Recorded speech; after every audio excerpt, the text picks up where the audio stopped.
Hey, good afternoon, everybody. Hope you're having a great Friday. It's another hot one today, but maybe calling for a little chance of rain tomorrow and a cool off just a touch.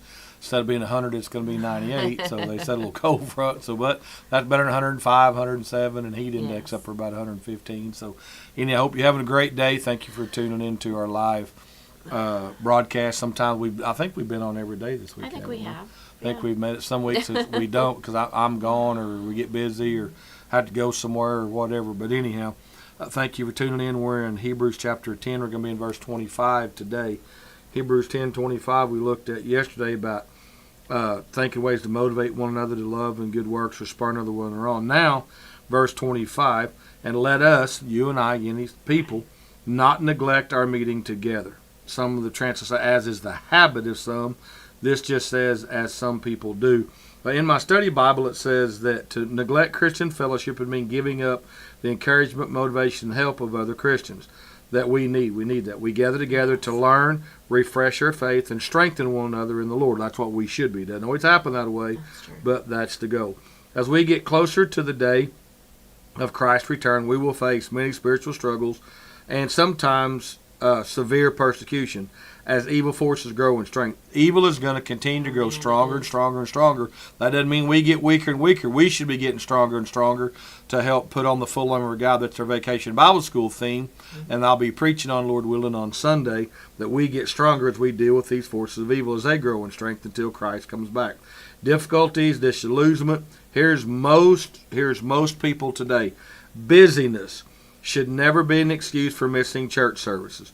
Rather, they should motivate or move us, from motivation is to move towards something, move us to make an even greater effort to be faithful in meeting with other believers and participating in mutual encouragement. And, I'm not down in the Little League sports anyway. I coached them for a lot of years, all football, basketball, and baseball. Put a lot of time, sweat, money, effort into helping kids, and I like sports. Sports is great. Team building if it's done right. Today it's all about just winning the ring. It's not about sportsmanship. It's not about learning the fundamentals of the game at a young age, that as you grow and get up into maybe the 5th, 6th grade level, the junior high level, and dang sure the high school level, that you know the basic fundamentals of doing it right, the basic fundamentals of being a team player. And it's the same way in church. It's why it's important to have your kids in church. As they grow up in that, they learn the basic fundamentals that Jesus is the foundation of the church, that he's the one that his blood paid for our sin, and things like that, that we need each other then. We don't need each other to be saved. We need Christ to be saved, and we have that. That's already a done deal, signed, sealed, delivered. God's already done that. But for each other, where we need each other is to motivate, to spur, to love, to encourage.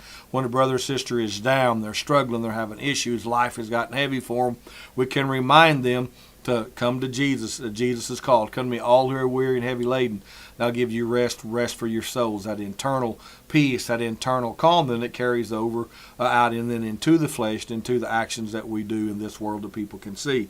So that's why we need each other. But we need to make sure that we're encouraging one another, and most importantly, he says, let us not neglect. So if you're neglecting it, as some people do, but encourage one another, especially now that the day of his return is drawing near.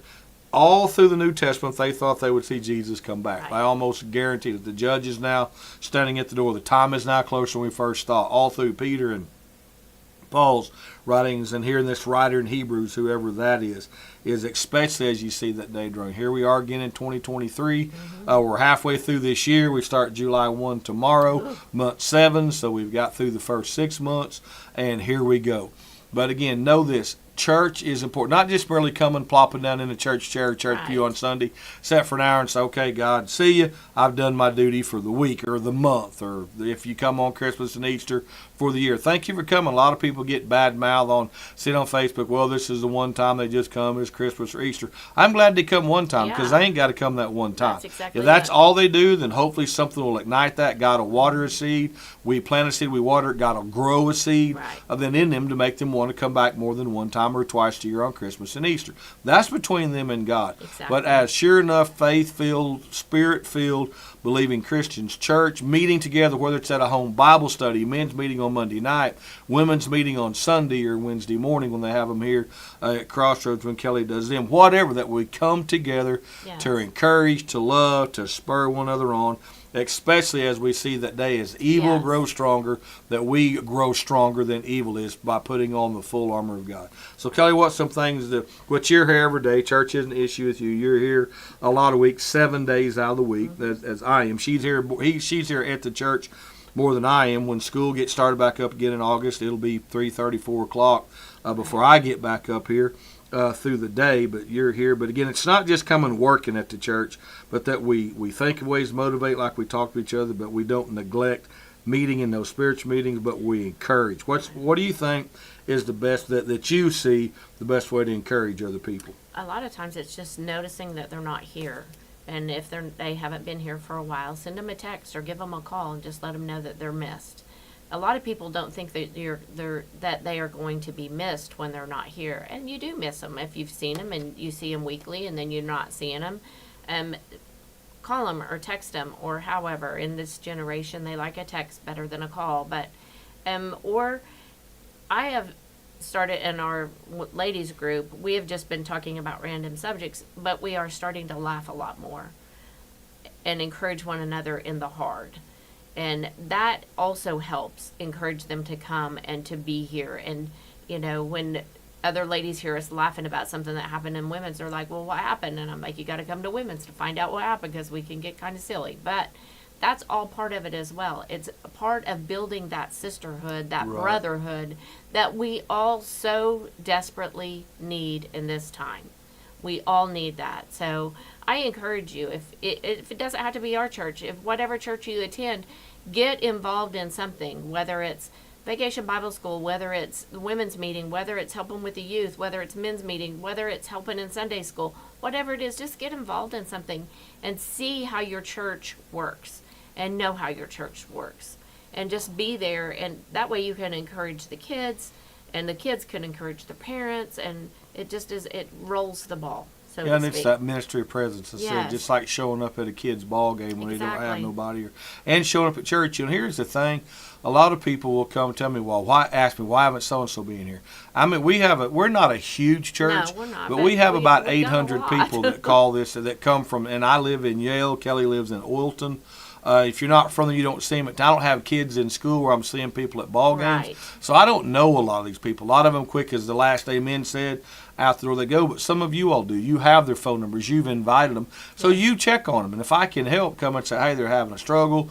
Right. Can we sit down and talk with me? I'll be glad to do that. But to think that one man or one woman, just because she's up here 7 days a week in the church hall, is going to be able to track everybody, know who they are, know what they are. We don't have church membership. You don't join nothing Right. or sign up. We tried the directory sheets. We got some of them that we go through from time to time. But a lot of people change addresses, change Right. emails, change Facebook Phones. stuff, phones.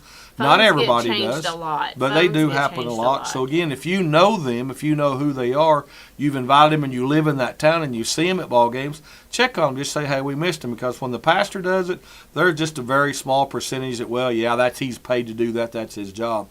But when their friends or neighbors, other people in the church that just go to that attend church there, they know they went a little bit out of their way to go do that. A lot of times, I've had a lot of people telling us, "Oh, what'd you miss my tithe check?" I don't know what your tithe check Yeah, he is. has I no don't clue. go ask Kelly He that. has no clue. She does that. The deacons, elders, different ones count it right over there in the room behind me. Right. Then it gets deposited in the bank. I don't look at that stuff. I don't know who gives what, because a lot of preachers do, but I'm not one of them. In the 27 years I've been here, I've never come and said, what's Billy Bob giving, No, or you Billy never Joe's have. giving, and Never ever. I don't care. It don't matter. That's between you and God, Right. or whatever. So again, don't let that hinder you because maybe the pastor or the women's minister, whatever, not checking up on you.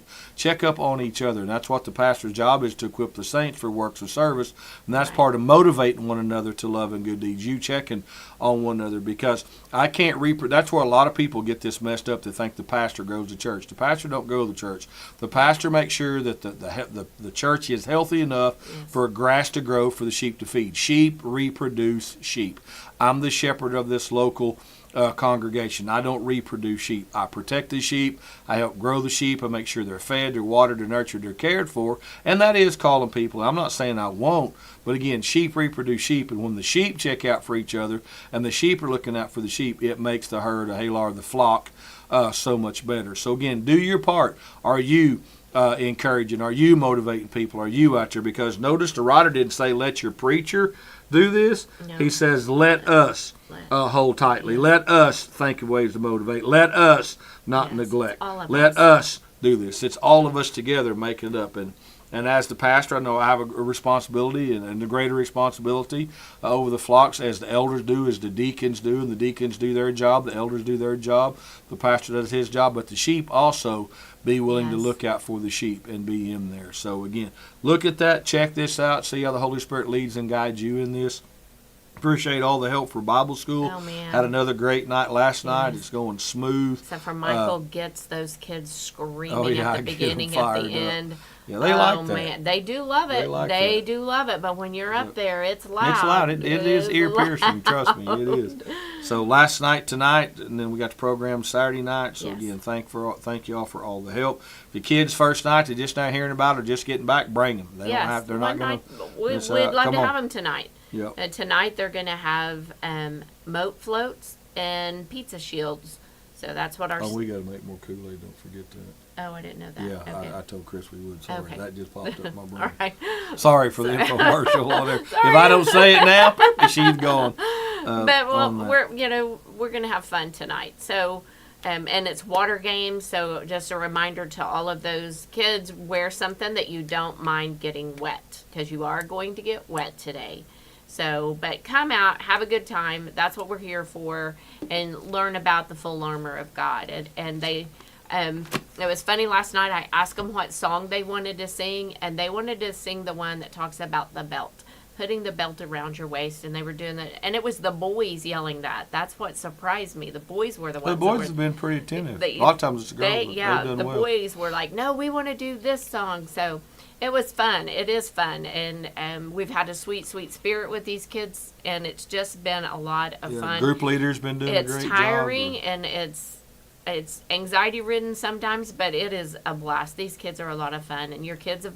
If you've sent your kids, thank you so much for entrusting us with them. We've had a good time with them. So the vans be run tonight. If you need your kid picked up in the Yale, Wilton, Jennings area, 918-399-5956. Just text that number and say I need my kid, and I need my kid picked up and drop us. We have no idea who that is. Yeah, you got to tell us who you are, address, where your town, kid is, the age, all that. Male, female, child helps, and gets us kind of lined out on that. So again, tomorrow night's our program, 6 o'clock. Yes. I do believe now, with the general consensus, we are going to leave up the castle and stuff for people to see the decorations and all the hard work that went into that. Yes.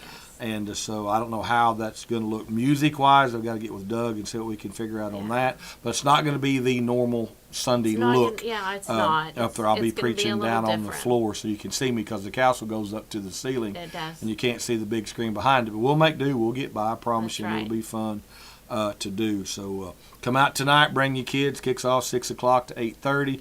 Program tomorrow night at 6 o'clock. So it's a short program. I'm going to keep you long. It is very short. I'm going to keep it as short as possible. Y'all can get to your fireworks programs. Yes. Yale's got theirs going on. I know that there are a lot of people wanting to go different places. So. And Jennings is back. Theirs off to the 8th, I heard. Yes. So theirs isn't on. Theirs is the 8th. So that we got that going. That'll be next Saturday night on the 8th. So you can run up there and support Jennings and their fireworks show. Yale's will be Saturday night. I think the games and stuff, they got a cornhole tournament. I was looking at some of their Facebook stuff, and I'm just going, you can get on Facebook and check it out. Cornhole tournament, same kickoff at 5. This stuff kicks off at 7, and fireworks will be, of course, still dark. So you'll have plenty of time. You can swing by there for an hour or so, run out here at 6 with your kids if you're from Yale, or going to the Yale fireworks and buzz right back in there, and you won't miss much in an hour, I promise you. We'll have you in and out within the hour. So barring any unforeseen crazy circumstances, that's the plan, and you guys will enjoy it. And your kids will get their crafts that night as well. We'll send them home with them that night. We didn't want to send them home each night because we do have kids riding the bus. So I wanted them to go home all at the same time. That's right, get it all together. So come out and see us. Yep, come on. Love to have y'all. Hope you're having a great Friday. Again, it's still a little hot. Watch yourself. If you're outside, hydrate, drink you plenty of water, take you some breaks and stuff in the shade. I know I talked to Billy earlier. He's back up cleaning up. He said it's going to be his last day in Wilton picking up branches and stuff. So him and some of them's over there to pick them up. So they're out there And I'm sure if there's extenuating circumstances, if you call him, Billy's a good guy. Him and Chris are great folks. And They really are. they bend over backwards They to have help done amazing work. people, so they do it all the time and almost every day helping somebody. But he's over there, so pray for them. And there's some other guys. I don't know who's in my truck with my other trailer, so somebody's over there hauling. So he come back to get another trailer. So if you're in Olton around there, if you see him out and about, you need some help, just holler at them. I'm sure they'll come over and help you out in that. So again, God bless y'all. I hope you're having a good Friday. Again, church Sunday 9 and 11 is going to look just a little bit different. Pray for it. We'll be looking at what I've done in our men's group, Ephesians 6, putting on the full armor of God. We really want to be talking about standing, that after the battle, we'll be standing firm and not so much go over the weapons, because I preached a lot on that back early on in the year. So I'm going to talk more about standing firm and how that after the battle we don't have to get knocked down and stomped and beat up if we'll do these certain things that the Word says, not what I say, but what the formula that God gives us. I got a fly coming in and out of my nose, or try to. So anyhow, God bless y'all. Remember, it's faith over fear, Christ over crisis, and you can remain calm in the chaos.